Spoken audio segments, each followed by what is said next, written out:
mars, depuis le dépôt du budget du ministre Bachand, nous avons fait au syndicat de la fonction publique plusieurs interventions au sein des ministères, du ministère du Revenu, au sein du gouvernement, à différents endroits, au sein des partis politiques également. Et on ne sent pas une écoute qu'on souhaite. On a des craintes et c'est pourquoi nous choisissons d'avertir la population parce que la population doit savoir au moins 3 grands messages. Le premier, quand on veut sortir une entité de la fonction publique, on crée une société d'État, un conseil d'administration, 15 administrateurs, un PDG. Le message, il est évident que ça va nous coûter plus cher. Au-delà de ça, il y a un risque plus élevé de collusion et de conflit d'intérêts. Et là, on ne parle pas de favoritisme, est-ce que je vais avoir une garderie ou pas? On ne prend pas de contrat de déneigement en sous-traitance. Nous parlons de nos données confidentielles du fisc. Ce sont toute notre base de données.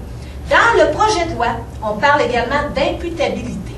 Alors là, on peut déléguer, dans le projet de loi, le conseil d'administration peut déléguer ses pouvoirs, le ministre délègue ses pouvoirs à l'agence peut déléguer à d'autres personnes qui va être imputable devant l'Assemblée nationale. C'est une grande question que les contribuables doivent savoir. Alors, on a un exemple également dans la pochette de presse. Vous allez trouver un CD de l'agence de la Pennsylvanie américaine, évidemment.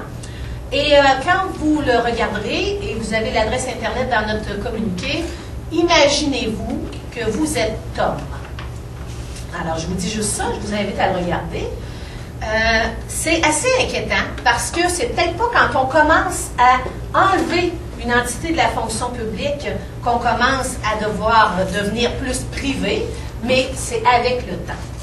On craint que, également, un conseil d'administration non redevable, dont 8 membres doivent être indépendants. Question à se poser. Y a-t-il quelqu'un au Québec qui soit une personne ou une entité qui peut se déclarer indépendant du fisc? Personne. Tout le monde est dépendant du fisc.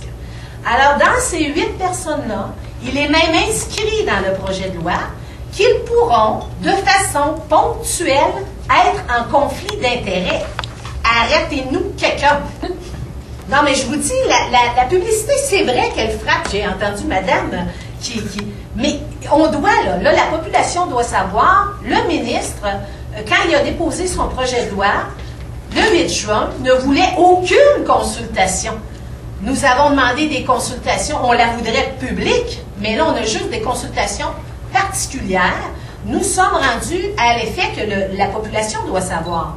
Et ce n'est pas la première fois, c'est comme le jour de la marmotte. En 2005, l'ENAP, qui n'est surtout pas un organisme syndical, c'est l'Observatoire, l'École nationale d'administration publique, avait un rapport disant que le ministère du Revenu, comparé à 4 autres ministères du Revenu d'agences de partout dans le monde, était le meilleur au monde. Vous avez vu la publicité cet été qui dit qu'on a récupéré de l'argent, beaucoup d'argent. Alors, pourquoi veut-on sortir le ministère du Revenu de la fonction publique? La question est posée. C'est pour en faire une société d'État avec un conseil d'administration. C'est tout.